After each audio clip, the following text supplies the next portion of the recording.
इस वक्त मेरे साथ मौजूद हैं मध्य प्रदेश के भारतीय जनता पार्टी के पूर्व कृषि मंत्री कमल पटेल जी। सर, आज शिवरात्रि का महापर्व है और आज आप मध्य प्रदेश को छोड़कर आगरा में मनकामेश्वर महादेव के दर्शन करने के लिए आए। कैसा लग रहा है और क्या कुछ कहना चाहते हैं? हम कुंभ भी गए थे और आज महाशिवरात्रि, सबसे पहले तो महाशिवरात्रि के पावन पर्व की सभी देशवासियों को बहुत शुभकामनाएं और बधाई। और बाबा मनकामेश्वर महादेव के दर्शन करने जब भी मैं आता हूं आगरा तो ज़रूर दर्शन करने आता हूं, क्योंकि बहुत ही पुरातत्व और सिद्ध मंदिर है और बाबा का आशीर्वाद यहाँ मिलता है और सभी मनोकामना पूर्ण होती है।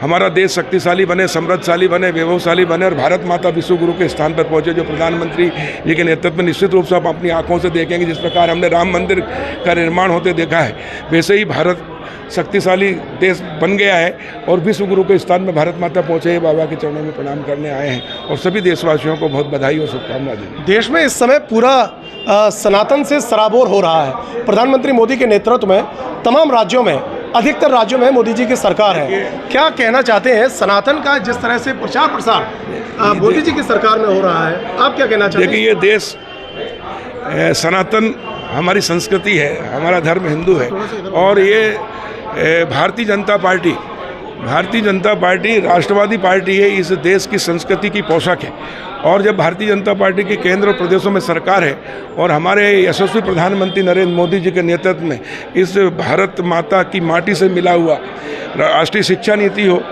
तो देश की शिक्षा नीति लॉर्ड मैकाले की शिक्षा नीति जो पाश्चात्य संस्कृति थी उसको हटाकर राष्ट्रवादी शिक्षा नीति लाए, ताकि इस देश के अंदर युवा स्वाभिमानी हो, पुरुषार्थी हो, चरित्रवान हो और देशभक्त बने। ये 4 गुणों से ओतप्रोत भारत का युवा और युवती जिस दिन बन जाएगा देशभक्त, 4 गुणों से ओतप्रोत हो जाए, उस दिन भारत माता विश्व गुरु के स्थान पर पहुँचेगी। यही प्रधानमंत्री नरेंद्र मोदी जी के नेतृत्व में भारतीय जनता पार्टी की सरकार काम कर रही है।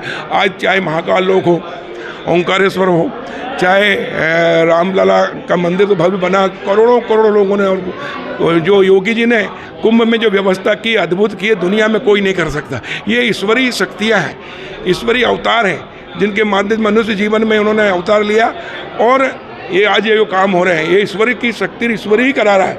ये हमारा सौभाग्य है कि हम भारतीय जनता पार्टी के कार्यकर्ता हैं और आज देश की सेवा कर रहे हैं, संस्कृति को बढ़ा रहे हैं। और आज पूरा विश्व निराशा के वातावरण में है, चारों तरफ युद्ध हो रहे हैं। आशा की किरण अगर कोई है तो वो है भारत की संस्कृति, भारत का धर्म, भारत का सनातन और भारत के प्रधानमंत्री। आज दुनिया में सबसे लोकप्रिय प्रधानमंत्री, पूरी दुनिया आशा भरी नज़र से प्रधानमंत्री नरेंद्र मोदी जी की ओर देख रही है। और जितना भारत शक्तिशाली होगा उतना दुनिया में सुख शांति अमन चैन आएगी। और भारत की संस्कृति है जियो और जीने दो। विश्व कुटुंब की बात करते हैं हम, विश्व का कल्याण हो। हमारे धर्म में हर बार जब आरती होती है सिखाया जाता है कि धर्म की जय हो यानी सत्य की जय हो, अधर्म का नाश हो यानी गलत काम का, पाप का नाश हो, प्राणी मात्र में सद्भावना यानी मनुष्य, जीव, जंतु, पौधे, नदी, पर्वत सब में, और यही सनातन है। और विश्व का कल्याण हो, एकमात्र भारत की संस्कृति जो विश्व कल्याण की बात करती है। और इसलिए विश्व में सुख शांति अमन चैन कोई ला सकता है तो भारत की संस्कृति, भारत के संत, ऋषि मुनि और भारत का नेतृत्व। आपके मध्य प्रदेश में धीरेन्द्र शास्त्री जी लगातार सनातन एकता यात्रा निकाल रहे हैं और वो कह रहे हैं कि जात पात की करो बताइए, हिंदू हिंदू भाई भाई। क्या आप इससे सहमत है? पहला सवाल। दूसरा, इसी में हम तो शुरू से कहते हैं कि हम भारत माँ के लाल हैं। जो भी भारत में पैदा हुआ है वो भारतीय है, भारत का है, हिंदू है, हिंदुस्तान है। और इसलिए हम सब जातिवाद से ऊपर उठकर हिंदुत्व है और गर्व से कहना चाहिए कि हम हिंदू हैं। हम हिंदू हैं और जिस दिन हम हिंदू एक हो जाएंगे उस दिन सारी समस्या हल हो जाएगी।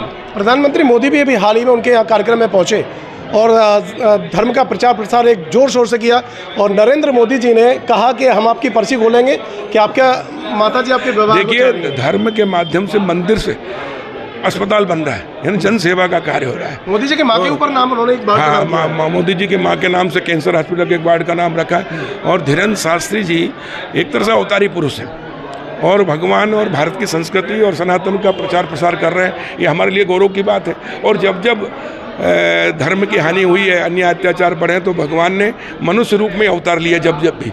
और इसलिए जितने भी अच्छे कार्य कर रहे हैं ये भगवान के अवतार हैं जो अच्छा काम करके देश को दुनिया के सामने और भारत माता को विश्व गुरु के स्थान में पहुंचाना हम सबका जीवन का लक्ष्य है। और वो लक्ष्य पूरा होगा जैसे ही भारत माता विश्व गुरु बनेगी, पूरे विश्व के अंदर सुख शांति अमन चैन आएगा, पूरा विश्व एक परिवार के रूप में रहेगा। और वो सिर्फ दुनिया में दे सकता है भारत का सनातन, भारत की संस्कृति, भारत के गुरु, ऋषि मुनि और भारत का नेतृत्व। सर आप किस किस के साथ में अब यहाँ पर आप आए ये हैं? बच्चे हैं, पोता पोती है, सब परिवार से। तो जब भी मैं आगरा या मथुरा मनकामेश्वर से वृंदावन जुड़ा आता हूँ हूँ, कैसे है? तो मनकामेश्वर महादेव हमारे से रहा मित्र है? विकास चौधरी जी ने बताया कि यहाँ जब मैं करीब 15-20 साल से मैं आता हूँ यहाँ। जब मैं पहली बार 2005 में मंत्री बना था तब आया था यहाँ पर, तो मुझे यहाँ लाया गया। जब से मेरा लगाव है, मैं आता ही हूँ, साल में 2 बार 3 बार आता हूँ। और गुरुदेव का बहुत स्नेह आशीर्वाद है, और यहाँ आके बहुत मन को शांति मिलती है और एक नई ऊर्जा मिलती है देश के लिए काम करने की, संस्कृति के लिए। क्या नाम है आपका? रेखा पटेल। आज आप मनकामेश्वर बाबा के दर्शन करने के लिए आई हैं, कैसा लग रहा है और क्या कुछ कहना चाहती हैं मनकामेश्वर बाबा को? बहुत अच्छा लगा, सब सुखी रहे, संसार में जो भी है सब सुखी रहे। चलिए, तो ये थे हमारे साथ मध्य प्रदेश के भारतीय जनता पार्टी के 5 बार के विधायक और 3 बार मंत्री श्री कमल पटेल जी, जो आज आगरा में मनकामेश्वर बाबा का आशीर्वाद लेने के लिए आए हैं। और लगातार उनका कहना है कि धर्म के क्षेत्र में और सनातन के लिए हमारी सरकार और देश में जन जन सनातन के लिए काम कर रहा है और बहुत जल्द भारत विश्व गुरु भी बनेगा। देखते रहिए टाइम्स भारत न्यूज़। नमस्कार।